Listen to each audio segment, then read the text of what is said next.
جس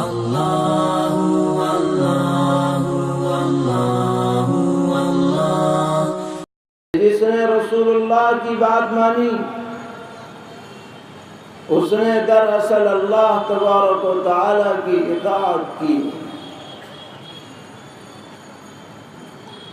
اس سے یہ پیغام ملا کہ رسول اللہ صلی اللہ تعالی علیہ وسلم جو تعلیمات لے کر تشریف لائے، جو ہدایات آپ نے دی، جو رہنمائی آپ نے فرمائی، وہ آپ کی اپنی ذاتی رہنمائی نہیں ہے بلکہ وہ اللہ تبارک و تعالی کی طرف سے آئی ہوئی ہدایت ہے۔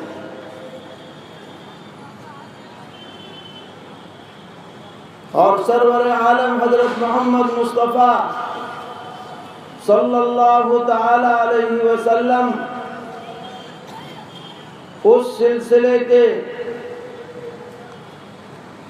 خاتم ہیں، خاتم النبیین ہیں، جو اللہ تبارک و تعالی نے کائنات کی ہدایت کے لیے دنیا میں جاری فرمایا۔ اگرچہ نبی اکرم صلی اللہ تعالی علیہ وسلم یا دیگر انبیاء علیہ السلام اپنی ذات کے اعتبار سے بشر ہیں، انسان ہیں، انسانی صفات ان کے اندر پائی جاتی ہیں، لیکن اللہ تعالیٰ نے انہیں دیگر انسانوں سے ایک خاص امتیاز عطا کیا ہے، اور وہ بہت سے امتیازات حضرات علماء کرام یہاں موجود ہیں، علماء نے کتابوں میں جمع کیے ہیں، لیکن خاص طور پر دو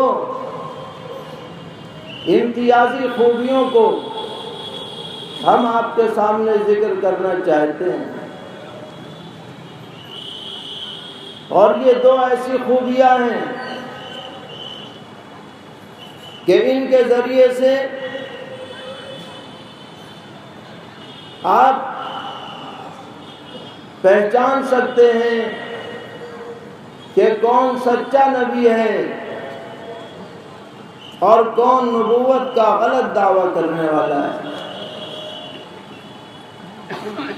سرور عالم حضرت محمد مصطفیٰ صلی اللہ تعالی علیہ وسلم کی ایک خاص صفت ہے، اور تمام پیغمبروں کی یہ صفت ہے کہ وہ ہر طرح کے گناہوں سے مامون و محفوظ اور معصوم ہیں۔ عصمت لازمہ نبوت ہے، چنانچہ سرور عالم حضرت محمد مصطفیٰ صلی اللہ تعالی علیہ وسلم کا سینہ مبارک بچپن میں چاک کیا گیا، اور قلب اطہر کو مصفہ اور مجلہ کر دیا گیا، اور ایسی چیز کہ جس کے اوپر شیطان اثر انداز ہو سکتا تھا وہ اللہ تبارک و تعالی نے آپ کے قلب سے نکال دی، اور آپ کی پوری زندگی نبوت سے پہلے کی ہو یا نبوت کے بعد کی ہو، پوری طرح گناہوں سے، بد اخلاقیوں سے، غلطیوں سے بالکل پاک اور صاف رہی۔ قرآن پاک میں اس بات کو بطور دلیل بیان کیا گیا، فقد لبثت فیکم عمرا من قبلی۔ مکے والوں سے کہا جا رہا ہے کہ آج تم میرے مخالف ہو، طعنے دیتے ہو، الزامات لگاتے ہو، میں نے ایک لمبی عمر تمہارے درمیان میں بعثت سے پہلے گزاری ہے، میری زندگی کا جائزہ تو لو۔ کوئی انگلی نہیں رکھ سکتا، لوگوں کا اعتماد اتنا ہے کہ آپ کا نام نہیں لیا جاتا بلکہ الصادق الامین کہا جاتا ہے۔ صحیح روایت میں ہے کہ نبی اکرم علیہ الصلوۃ والسلام بیت اللہ شریف کی تعمیر میں بذات خود شریک تھے۔ بعثت سے قبل پتھر اٹھا اٹھا کر کے لا رہے تھے۔ آپ کے چچا حضرت عباس رضی اللہ تعالی عنہ نے فرمایا، میاں بھتیجے، کھلے سر پر پتھر رکھنے سے تکلیف ہوتی ہے، ایسا کرو اپنی لنگی سر پر رکھ لو، اس کے اوپر پتھر رکھ کر لے چلو۔ روایت میں آتا ہے کہ جیسے ہی آپ نے اپنی ازار مبارک کھولنے کا ارادہ فرمایا، فوراً بے چین ہو کر کے گر پڑے۔ اور ایک روایت میں ہے کہ 2 فرشتے آئے اور انہوں نے فوراً آپ کا صدر ڈھک دیا اور آپ کی زبان پر یہ جملہ ازاری ازاری ازاری۔ یہ وہ مکے کا ماحول تھا جہاں ننگاپا کوئی عیب نہیں سمجھا جاتا، جہاں بیت اللہ شریف کا طواف لوگ ننگے ہو کر کے کرتے تھے، جہاں مرد عورت آپس میں ننگے ایک دوسرے سے ملتے جلتے تھے، لیکن اللہ تبارک و تعالی نے اپنے حبیب اور اپنے پیغمبر اور اپنے رسول کی جبلت کے اندر حیا رکھی ہے کہ بعثت سے پہلے بھی ذرا سا سطر کا کھلنا آپ کو منظور نہیں ہوا۔ آپ کی زبان سے کوئی غلط بات کبھی نہیں نکلی، کوئی یہ نہیں کہہ سکتا کہ آپ نے کسی کو تکلیف پہنچائی ہو، کوئی یہ نہیں کہہ سکتا کہ آپ نے کسی کو اذیت دی ہو، کوئی یہ نہیں کہہ سکتا کہ آپ نے اپنی ذاتی معاملے میں کسی سے انتقام لیا ہو۔ اچھی باتوں میں آپ سب کے ساتھ شریک ہیں اور بری باتوں میں آپ کسی کے ساتھ شریک نہیں۔ آپ کی جبلت کیا ہے؟ صلہ رحمی، رشتہ داریوں کا خیال، غریبوں کی مدد، مہمان نوازی، کوئی اجتماعی کام ہو اس کے اندر حصہ لینا، کوئی فقیر مفلوق الحال ہو اس کو کما کر کے دینا، یہ آپ کی ذاتی صفات کے اندر یہ باتیں اللہ تبارک و تعالی نے ودیعت فرمائی۔ تو آپ کی پوری زندگی بعثت سے پہلے والی بھی اور بعثت کے بعد والی بھی 100% غلطیوں سے اور گناہوں سے پاک، یہ رسول کا امتیاز ہے۔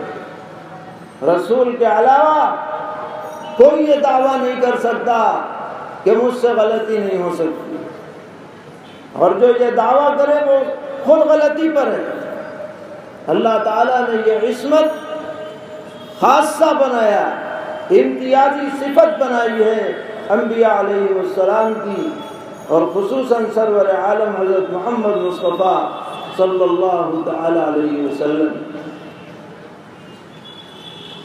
اور آپ کا یہ معصوم ہونا، اور گناہوں سے محفوظ ہونا بجائے خود آپ کے سچے رسول ہونے کی دلیل ہے۔ اور دوسرا امتیاز جو اللہ نے آپ کو عطا کیا کہ آپ کو جو بھی کمالات ملے،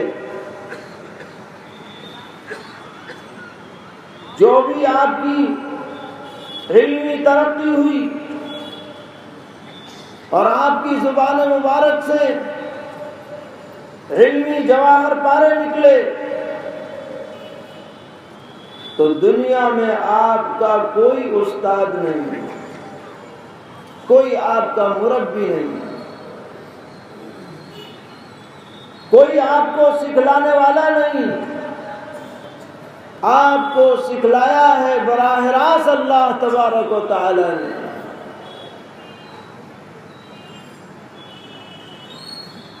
یہ سچے نبی کی سب سے بڑی پہچان ہوتی ہے، کیونکہ نبوت کوئی کسبی کمال نہیں ہے کہ فلاں نصاب پڑھ لو تو نبی بن جاؤ، فلاں کتاب پڑھ لو تو نبوت مل جائے، فلاں شیخ کی صحبت میں بیٹھ جاؤ تو نبی بن جاؤ۔ ایسے کوئی نہ نبی بنا ہے نہ بن سکتا ہے۔ نبوت کے سارے کمالات سراسر وحی ہیں، اللہ کی عطا ہے۔ اور آپ کو جو کچھ بھی ملا وہ اللہ تبارک و تعالی کی طرف سے ملا ہے۔ قرآن پاک میں اللہ تعالیٰ نے فرمایا وَمَا يَنطِقُ عَنِ الْهَوَىٰ إِنْ هُوَ إِلَّا وَحْيٌ يُوحَىٰ۔ آپ اپنی مرضی سے کچھ نہیں بولتے، جو کچھ بھی ہے وحی ہے جو اللہ کی طرف سے بھیجی گئی۔ جو چیز آپ کے لیے موضوع اور مناسب تھی وہ اللہ نے آپ کو عطا کی، اور جو موضوع مناسب نہیں تھی وہ عطا نہیں کی۔ قرآن میں فرمایا وَمَا عَلَّمْنَاهُ الشِّعْرَ وَمَا يَنبَغِي لَهُ۔ ہم نے آپ کو شعر شاعری نہیں سکھلائی اور یہ آپ کی شان کے مناسب بھی نہیں ہے۔ تو آپ کے معلم،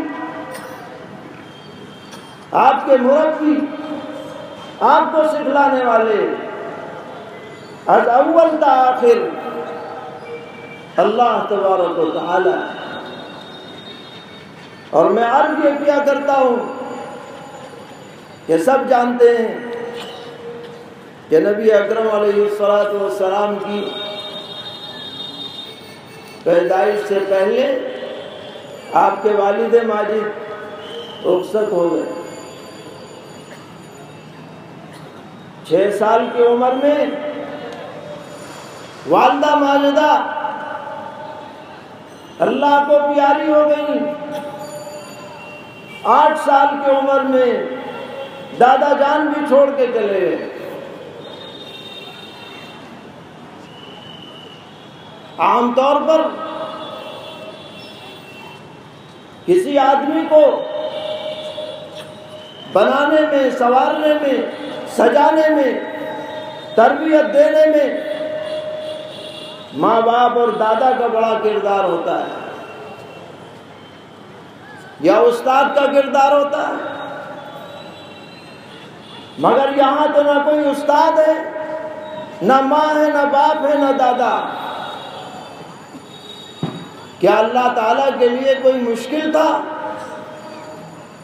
کہ والد ماجد باحیات رہتے اور اپنے لاڈلے لختے جگر کو نبی بنتے دیکھتے؟ ماں کی عمر طویل ہوتی والدہ صاحبہ کی، اور وہ اپنے نور نظر کو نبوت کے مقام پر فائز ہو کر کے اپنے دل کو ٹھنڈا کرتی۔ دادا جان لمبی عمر پاتے اور اپنے پیارے محمد کو محمد الرسول اللہ بنتے دیکھتے۔ کیا اللہ کے لیے کچھ مشکل تھا؟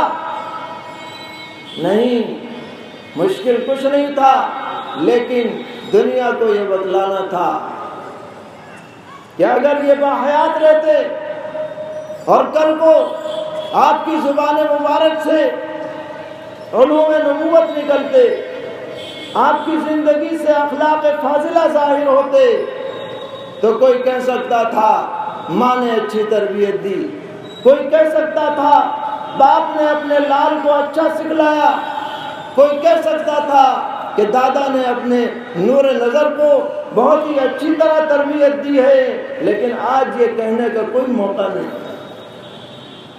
آج یہی کہنا پڑے گا کہ جو کچھ ملا اللہ تبارک و تعالیٰ کی طرف سے ملا ہے، اور آپ کی ہر بات ہر حالت میں سند ہے۔ سیدنا حضرت عبداللہ ابن عمرو ابن العاص رضی اللہ تعالی عنہما فرماتے ہیں کہ میں نے ایک کاپی بنائی اور حضرت کی جو بات بھی میں سنتا دیکھتا لکھ لیتا۔ لوگوں نے اعتراض کیا تم بھی عجیب آدمی ہو، جو بات ہوتی ہے لکھ لیتے ہو، کبھی حضرت خوش ہے کبھی ناراض ہے، کبھی کس حالت میں ہے۔ بات نبی اکرم صلی اللہ تعالی علیہ وسلم تک پہنچتی ہے۔ پیغمبر علیہ السلام نے فرمایا کوئی بات نہیں، لکھتے رہو، میں خوشی میں ہوں، غصے میں ہوں، کسی بھی حالت کے اندر ہوں، میری زبان سے غلط بات نہیں نکل سکتی۔ اللہ تعالیٰ کی طرف سے حفاظت۔ اس لیے رسول اللہ کی اطاعت یہ دراصل اللہ کی اطاعت۔ رسول اللہ جو فرما رہے اپنی طرف سے نہیں فرما رہے، بلکہ جو کچھ بھی فرما رہے ہیں اللہ تبارک و تعالیٰ کی طرف سے فرما رہے ہیں۔ اور کمال یہ کہ صرف جاگنے کی حالت ہی میں نہیں، بلکہ اگر آپ آرام فرما رہے ہیں، نیند کے عالم میں ہیں، تو بھی آپ کا دل جاگتا رہتا تھا، آنکھیں سوتی رہتی، تاکہ نیند کے عالم میں بھی کوئی غلط بات آپ کی زبان سے نہ نکل جائے۔ اس لیے میرے بھائیوں، رسول اللہ کی اطاعت کرنی ہے، آپ کے طریقے پر چلنا ہے، آپ کو اپنے لیے نمونہ بنانا ہے، عبادات میں بھی، اخلاقیات میں بھی، معاشرت میں بھی، معاملات کے اندر بھی۔ ہمارے لیے اسوہ حسنہ جو ہے وہ سرور عالم حضرت محمد مصطفیٰ صلی اللہ تعالی علیہ وسلم کی ذات علی۔ اگر ہم آپ کی ہدایات پر عمل کریں گے، انشاءاللہ دنیا میں بھی نجات ہوگی، آخرت میں بھی نجات ملے گی۔